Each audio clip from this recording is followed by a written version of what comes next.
En el nombre del Padre, del Hijo y del Espíritu Santo. Amén. Teología del cuerpo del Papa San Juan Pablo II. Bloque 15, sección 43.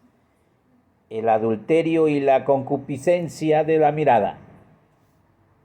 Audiencia general del 8 de octubre de 1980 y del 10 de octubre, del 12 de octubre de 1980. Numeral 1, o punto número 1. Quiero concluir el análisis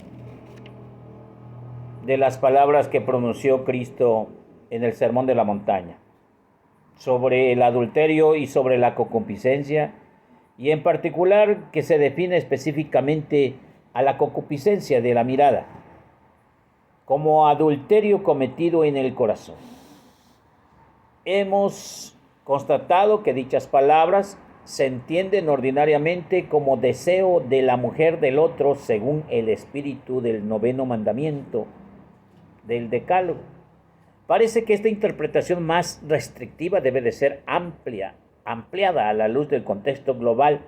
Parece que la valoración moral de la concupiscencia, del mirar para desear, a la que Cristo llama adulterio cometido en el corazón, depende de la misma dignidad de la persona del hombre y de la mujer, lo que vale tanto para aquellos que no están unidos en matrimonio, como quizá más aún para los que son marido y mujer.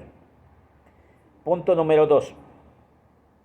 El análisis que hasta ahora hemos hecho del enunciado de San Mateo capítulo 5 verso 27-28, habéis oído que fue dicho, no adulterarás, pero yo os digo que todo el que mira a una mujer deseándola, ya adulteró con ella en su corazón.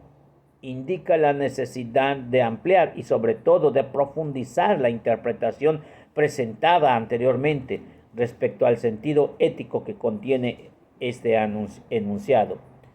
Nos detenemos en la situación descrita del maestro, citado en aquel que comete adulterio en el corazón mediante el acto interior de la concupiscencia, expresado por la mirada.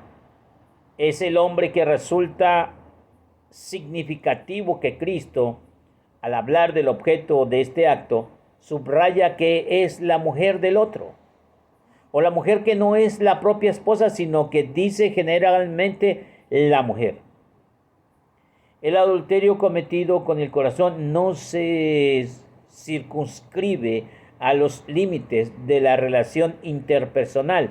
Solo estos límites son los que deciden la exclusiva y esencialmente el adulterio cometido en el corazón, sino la naturaleza misma de la concupiscencia, expresada en este caso a través de la mirada. Esto es, en el hecho de que el hombre, del modo de empleo de hablar, es por el hecho de que el hombre, del que a modo de ejemplo que habla Cristo, mira para desear. El adulterio en el corazón se comete no solo porque el hombre mira, de este modo la mujer no es su esposa, sino precisamente por mirar a una mujer. Esta interpretación parece considerar de tal modo más amplio que en el conjunto de los presentes análisis se ha dicho que la concupiscencia, en el primer lugar sobre la concupiscencia de la carne, como elemento primeramente del estado pecaminoso del hombre, la concupiscencia que como acto anterior nace de esta base, cambia la intencionalidad misma de existir de la mujer, para que el hombre, reduciendo la riqueza de la perenne llamada a la comunión de las personas, la riqueza del profundo atractivo de la masculinidad y de la feminidad, a la mera satisfacción de la necesidad sexual del cuerpo, a la que parece unirse más de cerca al concepto del instinto. Una reducción tal hace que el hombre, en este caso la mujer, se convierta para la otra persona, para el hombre, sobre todo en el objeto de la satisfacción potencial de la propia necesidad sexual. Así se reforma ese recíproco para que convierte su carácter en comunión de las personas en favor de la función utilitaria. El hombre que mira de ese modo, como escribe San Mateo, capítulo 5, versos 27-28, se sirve de la mujer, de la feminidad, para saciar el propio instinto. Aunque no lo haga con un acto anterior, ya en su interior ha admitido esa actitud, decidiendo así interiormente respecto a una determinada mujer. Y en esto precisamente consiste el adulterio cometido en el corazón. Este adulterio en el corazón puede cometerlo también el hombre con la relación a su propia mujer, si la trata solamente como objeto de satisfacción del instinto. Número 4. No es posible llegar a una segunda interpretación de la palabra de San Mateo, capítulo 5, verso 28, si nos limitamos a la interpretación puramente psicológica de la concupiscencia, sin tener en cuenta que constituye su específico carácter teológico. La interpretación puramente psicológica de la concupiscencia no constituye la base suficiente de comprender el relativo texto del Sermón de la Montaña.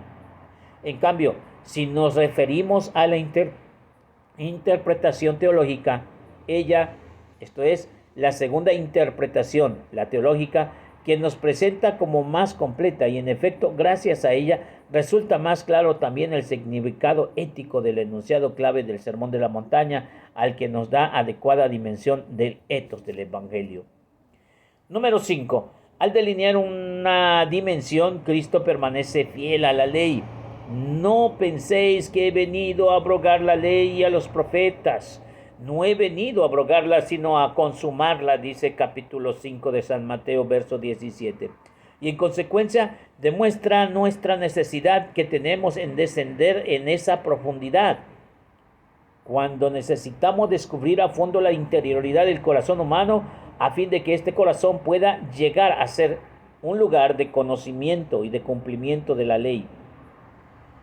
El anunciado de San Mateo capítulo 5 versos 27-28 hace manifiesta la perspectiva interior del adulterio cometido en el corazón, y en esta perspectiva se señalan los caminos juntos para cumplir el mandamiento: no adulterarás. Este argumento singular de ello en este enunciado San Mateo 25-27 efectivamente se refiere a la esfera en la que se trata de modo particular de la pureza de corazón. Así lo dice San Mateo 5, verso 8. Felices los puros de corazón.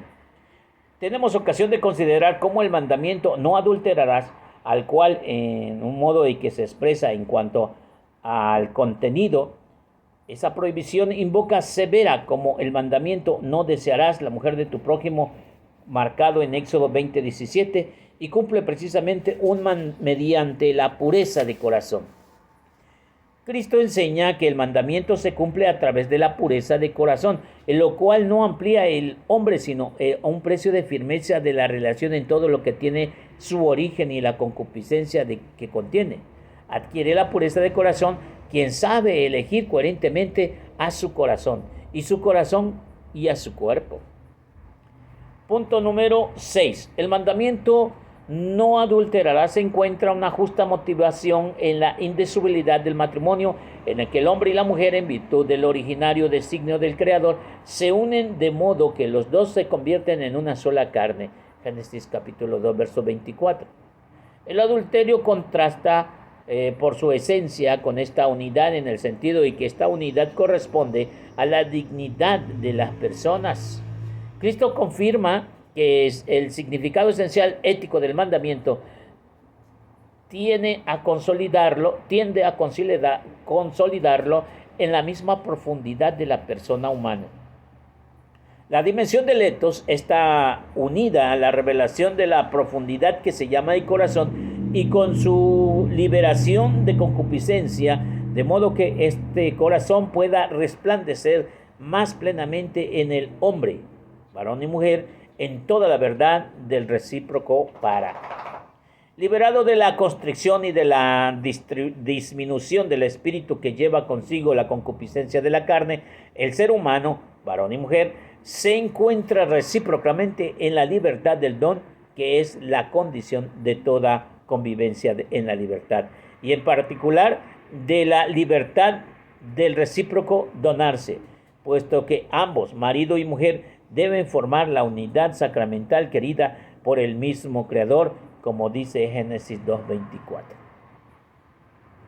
Punto número 7.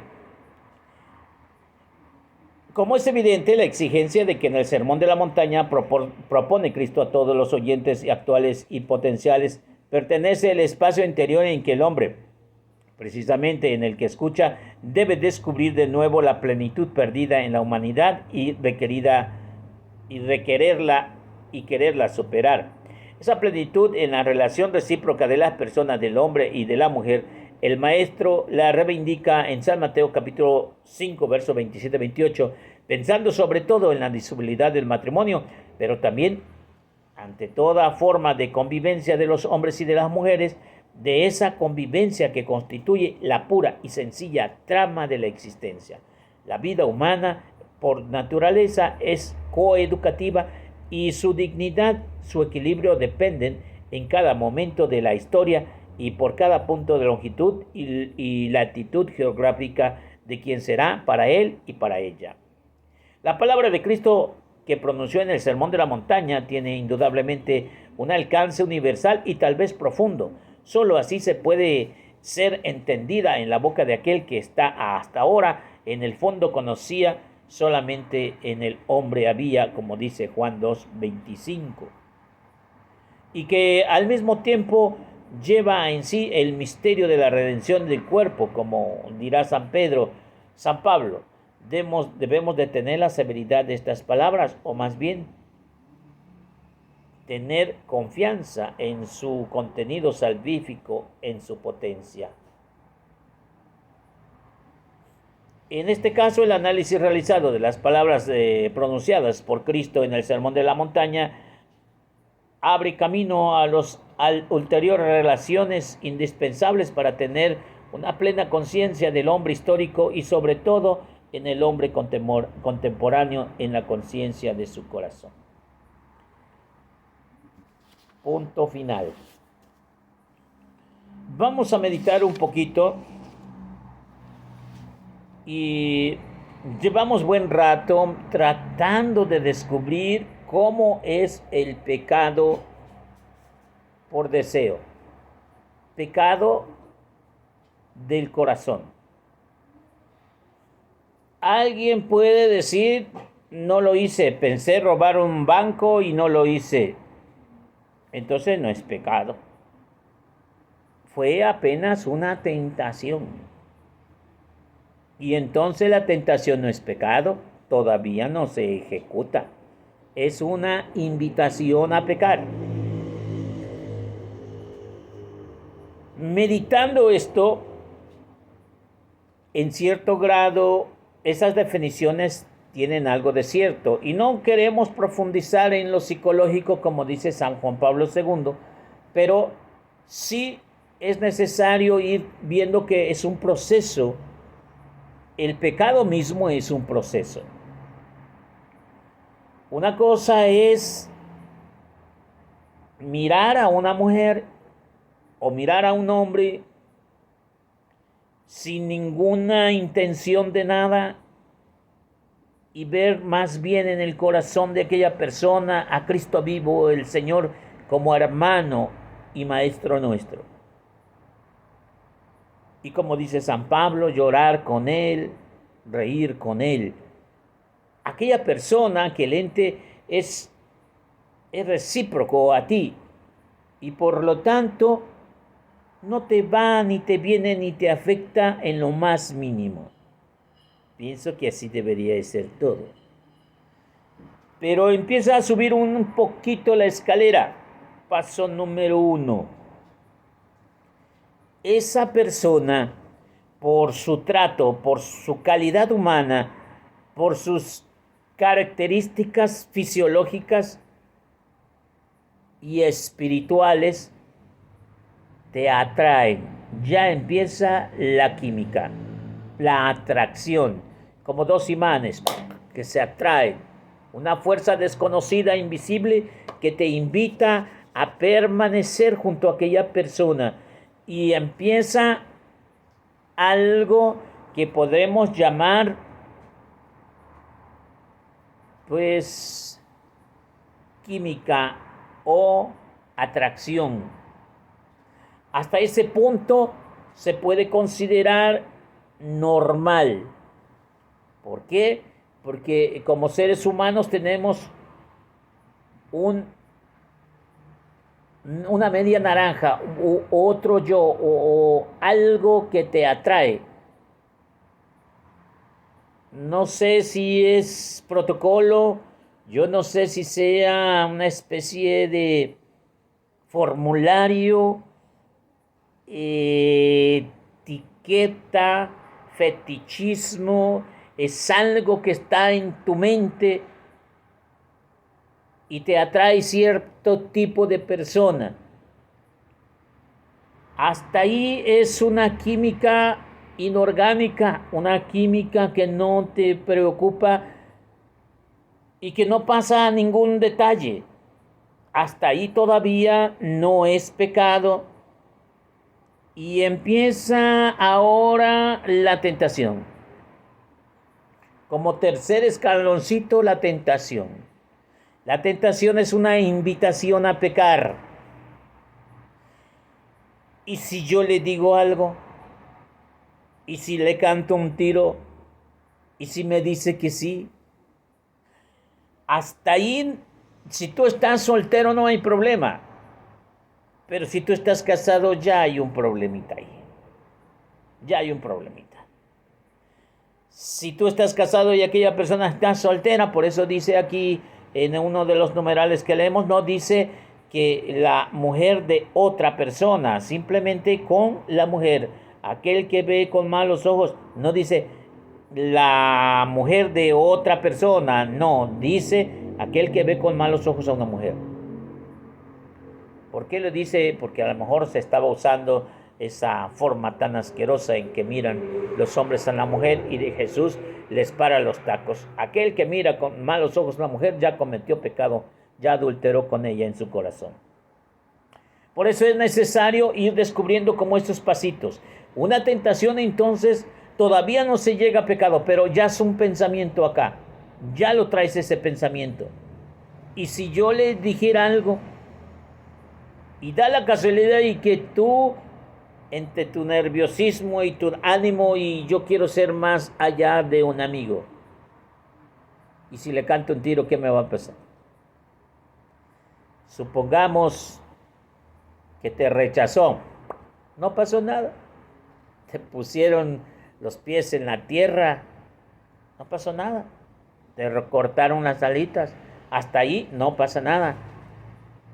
Viene el cuarto escaloncito, el deseo desenfrenado de poseer a aquella persona, porque sientes en tu corazón que palpita y que late como burro sin mecate, y sientes que cada vez que la ves te altera el nervio y ya no te importa si estás casado o ella está casada. Eso ya es mirar con malos ojos, sobre todo un deseo particular de satisfacción sexual. Ya no aquí no importa su voz, su palabra, su caminar, su color de piel, ya no importa nada. Deseo desenfrenado de placer sexual. Ese ya es pecado. Eso es pecado. Entonces, sin que la toques y simplemente la ves con esos deseos, entonces habrás pecado. Yo creo que es necesario, hermano, que me estás viendo y analizando, que lo incluyas en tus confesiones. Cuando ves con malos ojos,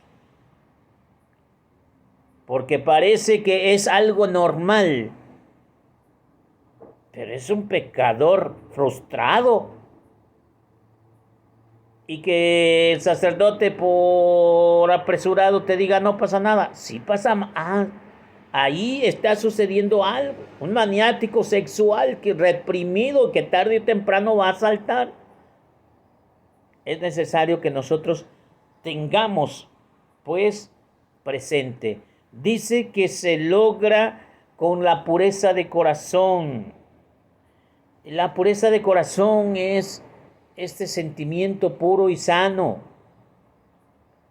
También se puede vencer con el temor de Dios. Ese no hacer daño a nadie, porque sí se puede realizar. Te puedes encontrar una persona y esa persona te puede corresponder, y ya que lo hiciste y ya cometieron el pecado, pues entonces estás en un pecado.